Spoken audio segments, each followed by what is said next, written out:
और आज भ्रष्टाचार मध्य प्रदेश में इतना नीचे चला गया, इतने नीचे चला गया कि जिम्मेदार अगर पट्टी बांध के धटराज बने बैठे हुए हैं तो उससे जनता काफ़ी नाराज़ है। जिस प्रकार की विचारधारा के साथ हम काम करते थे उसमें तो दीनदयाल जी ने इस चीज़ को बिल्कुल अस्वीकार किया था। अटल जी ने एक वोट के लिए अपनी सरकार गिरा दी थी। उन्होंने कहा था कि मेरी सरकार गिर जाए लेकिन लोकतंत्र जिंदा रहे। उस अटल बिहारी और दीनदयाल जी के सिद्धांतों पर काम करने वाली भारतीय जनता पार्टी आज खरीद फरोख्त करके और उसके बाद उनको सम्मान देकर अपने कार्यकर्ताओं से कहे कि इनको सिर लोग क्योंकि इनने सरकार बना दी। सरकारें 2 बार बीजेपी की बनी पहले भी, लेकिन 18 के बाद जो चुनाव हुआ था वहाँ पर 18 के पहले उस चुनाव में वहाँ पर जो जेडीएस और कांग्रेस की सरकार बनी थी सिद्धरामैया जी के नेतृत्व में, उस सरकार को जिस प्रकार से मध्य प्रदेश में गिराया गया ठीक उसी प्रकार से वहाँ ऑपरेशन लोटस ही नाम दिया गया था उसका। उस ऑपरेशन के तहत कुछ लोगों को तोड़कर बीजेपी ने सरकार बनाई थी। राजा ने कहा राठ है, राजी ने कहा राठ है, मंत्री ने कहा राठ है, संतरी ने कहा राठ है, जनता ने भी कहा कि राठ है। और ये सुबह सुबह की बात है, ये बीजेपी में हो रहा है। रोज़ रात को सुबह बोला जाता और सब लोग कहते कि हाँ सुबह है। लगता है शिवराज जी तो बहुत ज़्यादा अनकॉन्फिडेंट है, क्योंकि उनको लगता है कि मैं सीएम हाउस छोड़ूंगा तो जिस सीएम हाउस को मैं जाना है वापस एक सीएम के रूप में, वो छोटा है तो उसको फिर से और बड़ा बनाऊंगा। आप नेताओं के कपड़े देखो, दिन भर में 10 बार ड्रेस बदलते। ये कोई भारतीय जनता पार्टी है? कार्यकर्ताओं से मिलना नहीं, कॉर्पोरेट कल्चर बीजेपी में आ गया। ऐसा लगता है कि कोई हमारे अध्यक्ष नहीं आ रहे, कोई हमारे एमडी आ रहे हैं, सीएमडी आ रहे हैं, और उसके बदले में एक इंडिवर, एक फॉर्च्यूनर गाड़ी भाजपा के प्रदेश कार्यालय को गिफ्ट कर दी जाती है। क्या इन गिफ्टों के दम पे भाजपा चलेगी? लेकिन जहाँ तक मुझे लगता है कि आज का आकलन अगर मोदी जी या मोदी जी के टीम का कोई भी सदस्य जो नेतृत्व के निर्णय में भागीदार होगा, उसको एक बार एक दिन के लिए किसी भी गांव में किसी व्यक्ति को सर्वे करने के लिए भेज दे। पूरे मध्य प्रदेश में, तो पूरे मध्य प्रदेश का कह रहा हूँ, ना इनसे किसान सुखी है, ना इनसे मजदूर सुखी है, ना इनसे युवा सुखी है, ना इनसे महिला सुखी है। नमस्कार दोस्तों, आपके अपने YouTube चैनल एक बात कही में आपका स्वागत है। मैं एक बार फिर राजेश चतुर्वेदी हाजिर हूँ आपके सामने। दोस्तों, आज हम बात करेंगे मध्य प्रदेश में होने वाले विधानसभा चुनावों को लेकर, और वो इसलिए करेंगे क्योंकि हाल में जो कर्नाटक का परिणाम आया है, नतीजा आया है, उसकी जो तस्वीर है वो मध्य प्रदेश पे सर्वाधिक असर डालने वाली है। और वो इसलिए असर डालने वाली है क्योंकि कर्नाटक और मध्य प्रदेश का जो पिक्चर है वो काफ़ी मेल खाता है, माने हालात बहुत मेल खाते हैं। अब वैसे तो इलेक्शन कर्नाटक के बाद मध्य प्रदेश और राजस्थान, छत्तीसगढ़, तेलंगाना में होना है, लेकिन कर्नाटक से जो तस्वीर मिल रही है वो मध्य प्रदेश की मिल रही है। वो इस मायने में मिल रही है कि आपको याद होगा कर्नाटक में जब चुनाव हुए थे 2018 में, तो बीजेपी सबसे बड़ा दल होने के नाते उसने सरकार बनाई थी, मगर फिर बाद में वो बहुमत साबित नहीं कर पाए येदियुरप्पा जी, तो कांग्रेस ने फिर जेडीएस के साथ मिलके माने सरकार बना ली थी। लेकिन साल भर बाद ही कांग्रेस के ऑपरेशन लोटस के तहत कांग्रेस के विधायक टूट के चले गए, वहाँ बाई इलेक्शन हुआ और फिर बीजेपी की सरकार फिर से बनी। यही स्थिति आप याद करिए, यही पिक्चर 2018 में जब चुनाव हुआ तो कांग्रेस सबसे बड़ा दल होने के नाते कमलनाथ की सरकार बनी, मगर 15 महीने बाद ज्योतिरादित्य सिंधिया अपने समर्थक विधायकों को साथ लेकर के बीजेपी में शामिल हो गए और शिवराज सिंह चौहान ने चौथी बार मुख्यमंत्री पद की शपथ ले ली। कर्नाटक में जब चुनाव आ गया, अभी यही जो चुनाव जिसके नतीजे आए 3 दिन पहले, उसके पहले करीब बीजेपी के 3 दर्जन बड़े नेता, जिनमें ex chief minister Jagdish Shettar भी शामिल हैं, वो बीजेपी छोड़ के कांग्रेस में शामिल हो गए। मध्य प्रदेश में अभी जो चुनाव आने वाला है उसमें करीब 5-6 महीने का वक्त है, मगर यहाँ जो हलचल है वो 6 महीने पहले से चालू हो गई है। और इसका जो सबसे पहला झटका जो दिया है वो दीपक जोशी जी ने दिया है। दीपक जोशी के बारे में बताऊं आपको कि इनका कांग्रेस में ये प्रवेश ले चुके हैं। पूर्व मुख्यमंत्री कैलाश जोशी जी के सुपुत्र हैं। और कैलाश जोशी जी के बारे में क्या कहा जाए दोस्तों, माने जो लोग मध्य प्रदेश को जानते हैं, भारतीय जनता पार्टी को जानते हैं, जनसंघ को जानते हैं, मध्य प्रदेश की सियासत को जानते हैं, वो बहुत ही श्रद्धा के साथ, आदर के साथ जोशी जी का नाम लेते हैं, उनका स्मरण करते हैं। तो उन जोशी जी के सुपुत्र दीपक जोशी जी कांग्रेस में शामिल हो गए हैं। हम ये आज उनसे कांग्रेस में शामिल होने के बाद बात कर रहे हैं और कर्नाटक का जो चुनाव नतीजा आया उसके बाद बात कर रहे हैं। जोशी जी, आपका स्वागत है। नमस्कार। तो पहला तो यही कि कर्नाटक का जो नतीजा आया है उसके संदर्भ में आप मध्य प्रदेश का जो अगला चित्र बनने वाला है 5-6 महीने बाद, अब आज सबको मालूम है कि आज आप कांग्रेस में हैं, कांग्रेस के सदस्य हैं, तो जाहिर है कि आप भारतीय जनता पार्टी के बारे में थोड़ा सा नेगेटिव ही बोलेंगे, मगर असली चीज़ बताइए जो आपने मतलब इतना लंबा समय भारतीय जनता पार्टी में बिताया है, सारी चीज़ों को ध्यान में रख करके कि मध्य प्रदेश का जो अगला चित्र है, आगामी चित्र 6 महीने बाद, वो क्या बनने वाला है। राजेश जी, आपने कहा कि भारतीय जनता पार्टी के प्रति मैं नेगेटिव रहूँगा। भारतीय जनता पार्टी को खुद को सोचना चाहिए कि मैं नेगेटिव बना क्यों। ये तो वो विषय, लेकिन आप कर्नाटक के विषय की बात कर रहे हैं। कर्नाटक भारतीय जनता पार्टी का एक विजय द्वार था या विजय दुर्ग था, जो दक्षिण में पहली बार बीजेपी ने येदियुरप्पा जी के नेतृत्व में सरकार बनाकर किया था। तो ये भी कहा जाता है कि वहाँ पर भाजपा की जड़ें बहुत गहरी हो चुकी हैं और देखने में आया कि सरकारें 2 बार बीजेपी की बनी पहले भी, लेकिन 18 के बाद जो चुनाव हुआ था वहाँ पर, 18 के पहले उस चुनाव में वहाँ पर जो जेडीएस और कांग्रेस की सरकार बनी थी सिद्धरामैया जी के नेतृत्व में, उस सरकार को जिस प्रकार से मध्य प्रदेश में गिराया गया, ठीक उसी प्रकार से वहाँ ऑपरेशन लोटस ही नाम दिया गया था उसका। उस ऑपरेशन के तहत कुछ लोगों को तोड़कर बीजेपी ने सरकार बनाई थी। कर्नाटक की हार का सबसे बड़ा जिम्मेदार यही तोड़फोड़ रही है, क्योंकि अपना का तिरस्कार और परायों का पुरस्कार, ये भाजपा की अब शायद रीत बन गई। अपने लोगों को तो हम ठुकरा देंगे, पीछे कर देंगे, हटा देंगे, लेकिन जो दूसरे लोग आते हैं उनको एकदम चांदी की थाली लेकर नवाजने का काम किया गया। मैं जानता हूं कि जो 23 जगह पे मध्य प्रदेश में ये काम हुआ है, वहाँ के निचले स्तर के भारतीय जनता पार्टी की स्थिति क्या है। मेरी विधानसभा हटपिपिया में जनसंघ जमाने के एक कार्यकर्ता का गुमटी तोड़ने का सिर्फ इसलिए कर दिया गया है कि वो मनोज चौधरी जब कांग्रेस में हुआ करते थे तब उनका विरोधी होकर जनसंघ के लिए काम करता था। मैंने सम्माननीय वी.डी. शर्मा जी को, अपने प्रदेश नेतृत्व को, माननीय मुख्यमंत्री जी को अवगत कराया, लेकिन उसके बाद उसकी गुमटी हटा दी गई। तोड़ने से मैंने ज़रूर बचा लिया क्योंकि मैं स्वयं वहाँ था। तो लगभग यही काम कर्नाटक में हुआ होगा। भ्रष्टाचार आज की राजनीति में कहीं ना कहीं समाहित है, इसको कोई भी अस्वीकार नहीं करेगा, लेकिन भ्रष्टाचार की पराकाष्ठा जो कर्नाटक में हुई है, क्योंकि जिस प्रकार की विचारधारा के साथ हम काम करते थे उसमें तो दीनदयाल जी ने इस चीज़ को बिल्कुल अस्वीकार किया था। अटल जी ने 1 वोट के लिए अपनी सरकार गिरा दी थी। उन्होंने कहा था कि मेरी सरकार गिर जाए लेकिन लोकतंत्र जिंदा रहे। उस अटल बिहारी और दीनदयाल जी के सिद्धांतों पर काम करने वाली भारतीय जनता पार्टी आज खरीद फरोख्त करके और उसके बाद उनको सम्मान देकर अपने कार्यकर्ताओं से कहे कि इनको सिर लोग क्योंकि इनने सरकार बना दी।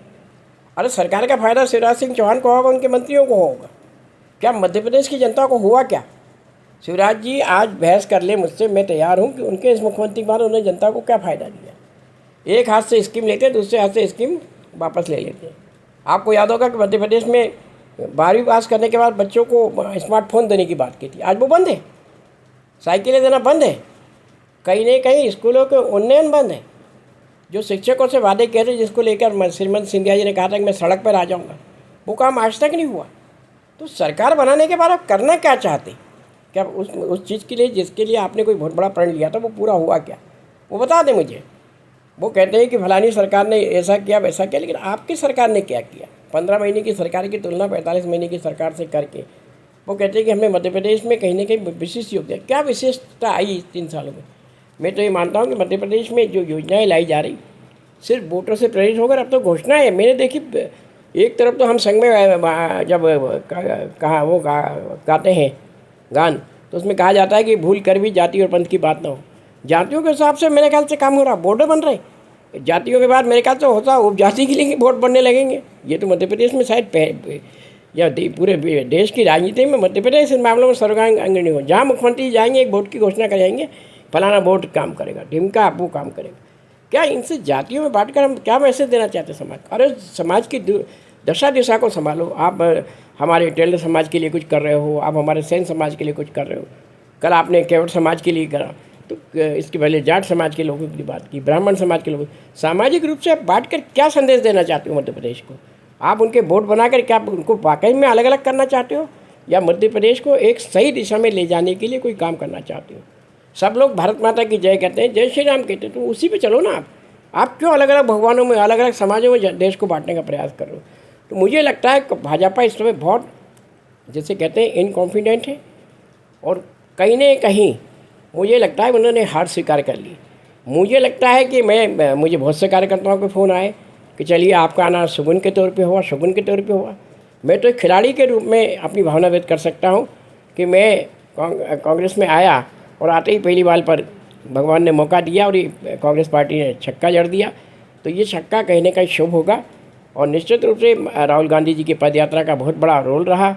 हमारे यहाँ के नेता जो गए थे उनका भी पेपरों में आ रहा है कि क्या उनके हुई।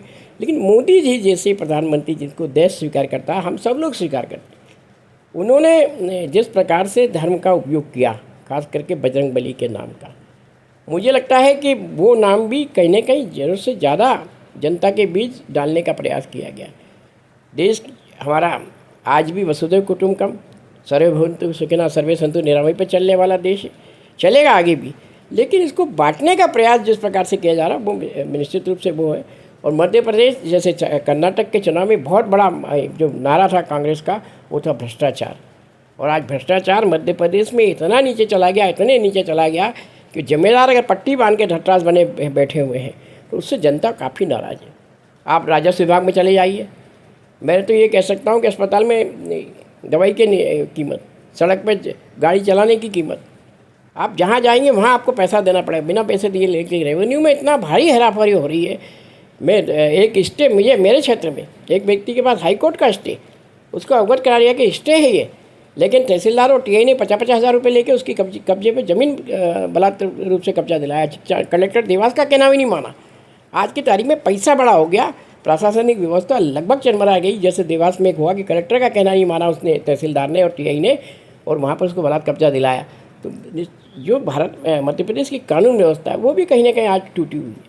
नेताओं का जो मनोबल होना चाहिए खास करके प्रदेश के विकास के लिए, वो भी आपस में बटा हुआ है। आप देखते हैं कि कभी किसी का नाम आता, कभी किसी का नाम आता, कभी किसी का नाम आता। जनसंघ या बीजेपी एक टीम स्पिरिट के लिए काम करने वाली पार्टी जानी जाती थी, मैंने बहुत नज़दीक से देखा। लेकिन आज टीम स्पिरिट गायब है।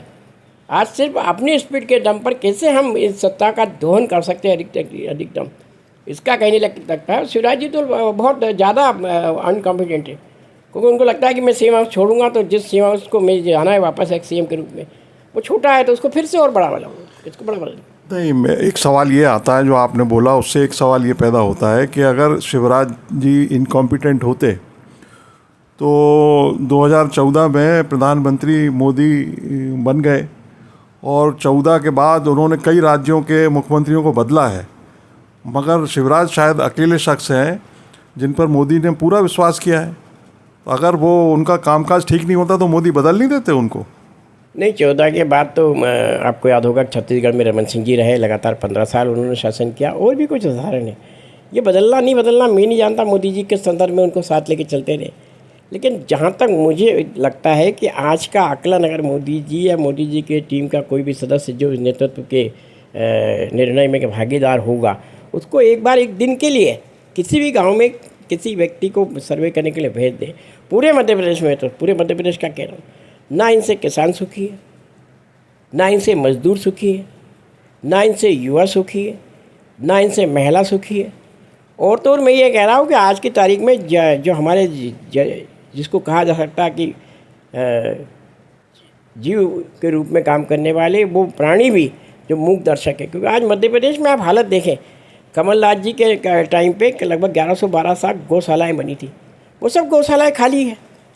लेकिन आज दूसरा गौ माता के नाम पर एक नया काम करने की बात करी। तो क्या हम गौ माता को अवेरना चाहते थे या उनको ढकेलना चाहते थे? ये तय नहीं हो पा रहा। तो क्यों इस प्रकार की बात हो रही? मुझे नहीं लगता कि कहीं ना कहीं ये जो पारी है एक फ्लॉप के रूप में है, सिर्फ टाइम पास करने के लिए। मुझे लगता है शिवराज जी प्लेट करने की स्थिति में जो भी बातें हैं वो सब पुरानी बातें करते हैं, लोगों से कहते हैं। आपने देखा इस बार उनका शब्दों का चयन देखिए, गाड़ दूंगा, बर्बाद कर दूंगा, ये शब्द उनके हैं। एक जिम्मेदार नेतृत्वकर्ता के शब्द अगर ये हैं तो उसका परिणाम मध्य प्रदेश की जनता को मिलना चाहिए।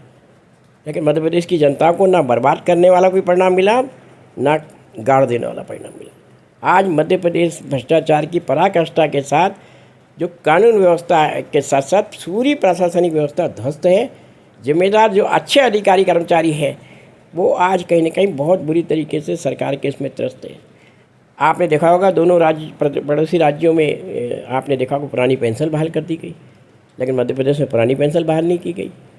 वो कर्मचारी लोग अपना DATA बढ़ाना चाहते, वो नहीं किया गया। अच्छा, आप जो है ये देखा है कि जब से कांग्रेस में आए हैं तब से मुख्यमंत्री शिवराज सिंह चौहान को एकदम टारगेट कर रहे हैं। आपने अपनी पहली प्रेस कॉन्फ्रेंस में भी ये कहा कि आप अगर पार्टी कहेगी, कांग्रेस अगर कहेगी तो आप बूंदी से इलेक्शन लड़ना चाहेंगे।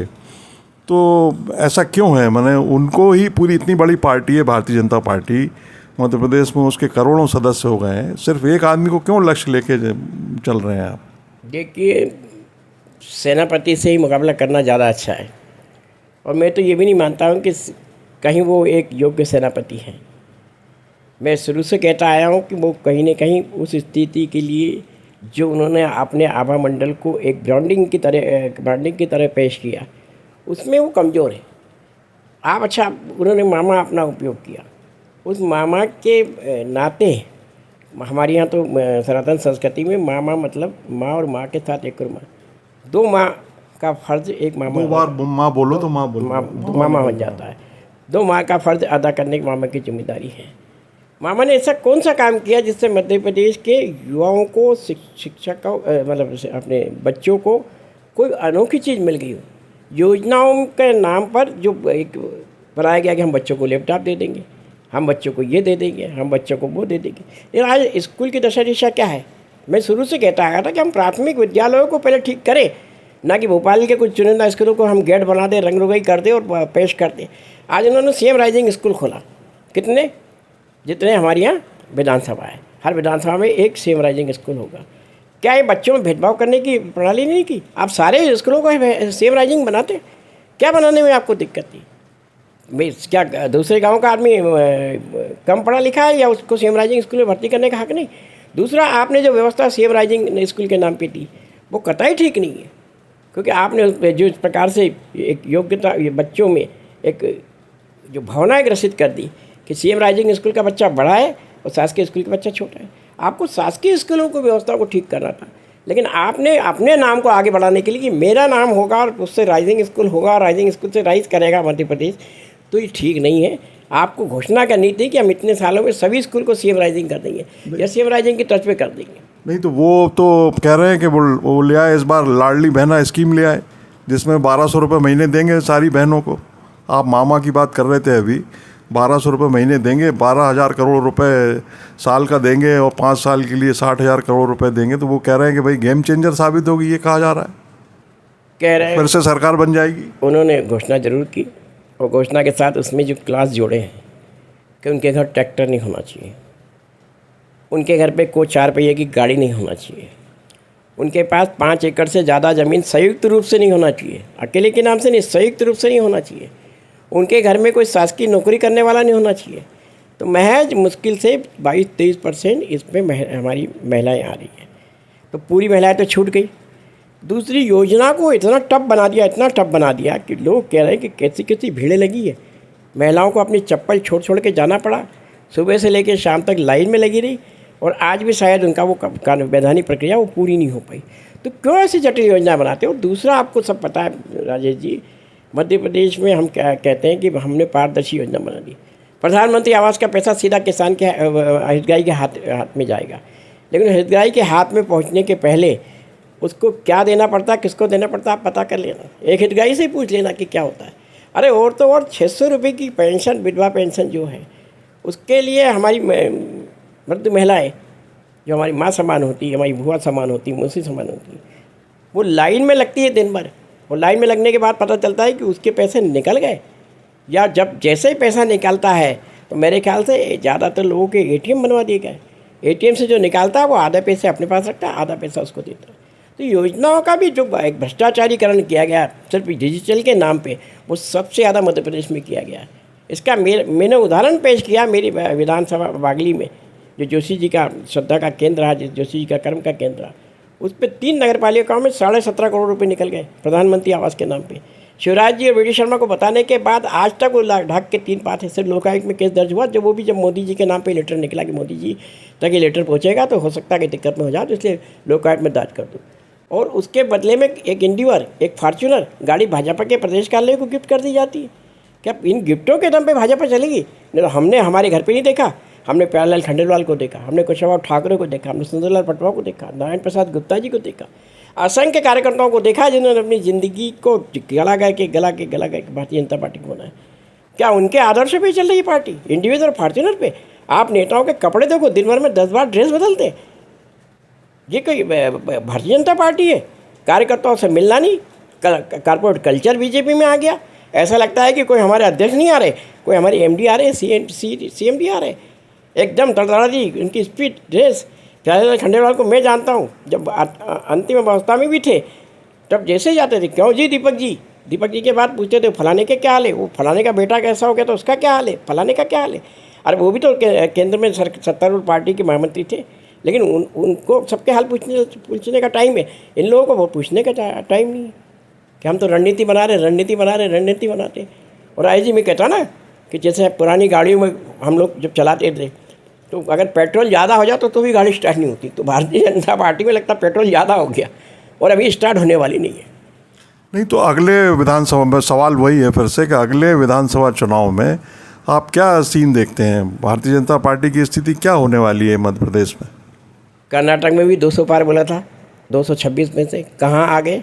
कितनी चुनाव को मैनेज करने का प्रयास किया गया, भगवान को लाया गया, प्रधानमंत्री जी को लाया गया, बहुत सी बातें ऐसी कही गई जो कहना नहीं चाहिए लोकतांत्रिक व्यवस्था में, वो कही गई, खुलेआम बहुत से ऐसे विवादित बातें उठाई गई, वो हुआ। लेकिन आपने देखा कि मध्य प्रदेश भी आज उसी स्थिति में जा रहा है। मध्य प्रदेश में कार्यकर्ताओं पर इन नेताओं की अकर्मण्यता भारी है। मैं पार्टी से आया हूँ, एक ग्राहक, और जब से मैंने पार्टी छोड़ी है मुझे रोज़ बड़े बड़े लोगों के फ़ोन आते हैं कि आपने बहुत अच्छा काम किया। सैद्धांतिक रूप से बहुत से लोग कहते हैं हम आपके साथ नहीं जा सकते, लेकिन हम तटस्थ तो रहेंगे। तो तटस्थ रहने वाला कार्यकर्ता भी मैं तो अपने साथ मानता हूँ। और मैंने सिर्फ ये कहकर कांग्रेस ज्वाइन करने का प्रयास किया कि मेरी आवाज़ देने के लिए कम से कम कांग्रेस संगठन का फ़ायदा मुझे मिल जाए, इस नाते से मैं कांग्रेस में शरीक हुआ। लेकिन ये बताइए कि ज्योतिरादित्य सिंधिया के भाजपा में आने के बाद तो पार्टी मजबूत हो गई है।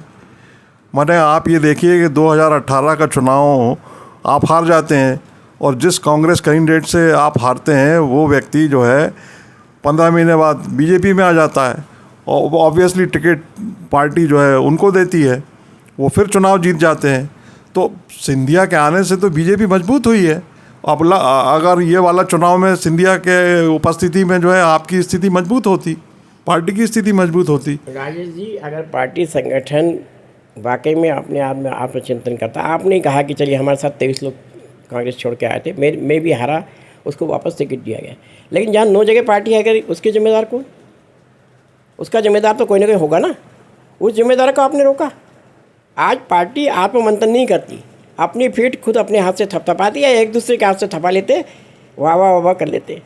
वो तो कहा गया ना कि पुराने टाइम पे कहते थे कि राजा ने कहा रात है, राजी ने कहा रात है, मंत्री ने कहा रात है, संतरी ने कहा रात है, जनता ने भी कहा कि रात है। और ये सुबह सुबह की बात है, ये बीजेपी में हो रहा है। रोज़ रात को सुबह बोला जाता और सब लोग कहते कि हाँ सुबह है। वो जो चांदनी रात को दिखाकर काम करने का प्रयत्न हो रहा।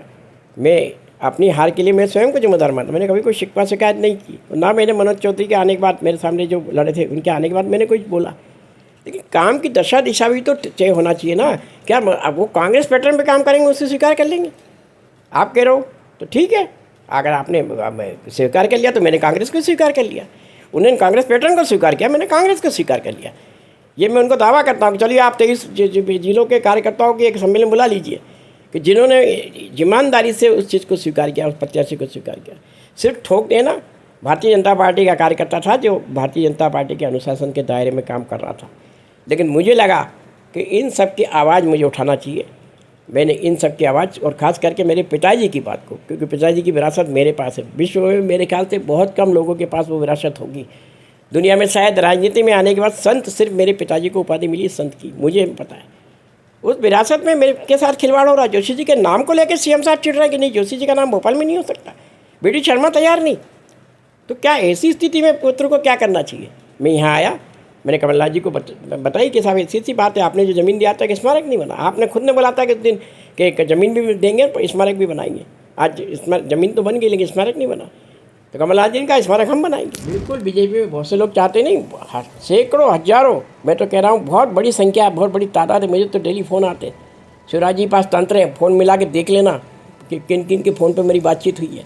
लेकिन उस जनसंघ के दीपक की लो, मैं कह रहा हूँ आज ये लो कहीं न कहीं छोटी है, लेकिन चुनाव आते आते और चुनाव के परिणाम तक एक संपूर्ण रोशनी के रूप में पूरे मध्य प्रदेश में जलेगी। नहीं देखिए, ना राहुल जी से मेरी कोई चर्चा हुई, ना नवीन जिंदल जी से। नवीन जिंदल जी हमारे पिताजी को बहुत सम्मान देते हैं, शुरू से, बहुत पहले से मैंने देखा कि नवीन जिंदल हमेशा सम्मान देते हैं, लेकिन दोनों की कोई भूमिका नहीं रही।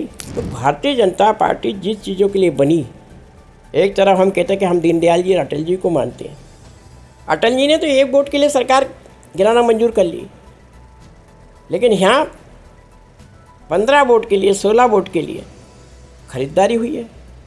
वादा हुआ, वादे पे वादे हुए, वादे के साथ ये भी कहा गया कि इनको भी नवाजा जाएगा। जब पहली बार मुख्यमंत्री बने थे और जब प्रधानमंत्री की जगह नाम लिए जा रहे थे, उनमें शिवराज सिंह चौहान का नाम था। आज मेरे ख्याल में मध्य प्रदेश नहीं, मध्य प्रदेश क्या, देश के 16-17 सीएमओ के नाम पूछ लो तो उसमें शायद इनका नाम नहीं लेंगे लोग। बात कहाँ, किस गुमनामी की तरफ जा रहे, किस पहचान को आप खो रहे? आप इतनी बड़ी पहचान बना सकते थे। आपको तो धरोहर मिली थी उद्धव ठाकरे की, आपको धरोहर मिली थी प्यारेलाल खंडेलवाल की। लाभ कैसे मिलेगा? वो तो खुद लाभार्थी बन के, जो दूसरा खुद लाभ ढूंढने के लिए आता वो कैसे जाए लाभ दिला देगा? आप समझे? मैं आप बताइए ना, लाभ की दृष्टि से जो है पहले अपना लाभ लेगा, बाद में दूसरों को लाभ देगा, तो वो पार्टी को कहाँ लाभ दे पाएंगे? वो तो अपने लाभ के लिए आए थे और शिवराज जी ने अपने लाभ के लिए लिया, दोनों के लाभ हो गए पूरे। अब क्या लाभ मिलेगा? किसी भी चीज़ की एक परिकल्पना, विकास का एक वो होता है, पैमाना होता है, जनसंख्या मांग और पूर्ति का नियम अप्लाई होता है। एक जगह जाके कहीं को ठहरा होता है। हड्डियाँ गला गला के काम किया, कुछ नहीं मिला। ठाकरे जी को क्या दिया, प्यारेलाल जी को क्या दिया? नाम ही तो दिया। लेकिन आज क्या है हालत मध्य प्रदेश की? आज ठाकरे जी की तुलना में जो आदमी, जिस व्यक्ति पद पे बैठा हो, मेरे ख्याल से आज के दौर में परीक्षा हो जाए संगठन की तो उसको -100 मार्क मिले। -100 गलतियों का खजाना है वो लोग। आपके जोशी जी या पटवा जी की जगह, प्रदेश अध्यक्ष की जगह बैठ जाइए और कार्यकर्ताओं से पूछ लीजिए कि जोशी जी पटवा जी के टाइम की काम होता था और आप बीडी शर्मा जी के टाइम होता, -100 नंबर मिलेंगे बीडी शर्मा को। मैं दावे से कह सकता हूँ ये पार्टी बिखरी और टूटी हुई है। इसने सब चीज़ों को त्याग दिया और आज कहीं ना कहीं कहते हैं कि हम श्रेष्ठ हैं, तो ये चुनाव के मौके पे श्रेष्ठता सिद्ध हो जाएगी। एक तरफ भाजपा कहती है हमारे त्रिदेव हैं, BLA बूथ का कार्यकर्ता और बूथ का अध्यक्ष, वो त्रिदेव हैं।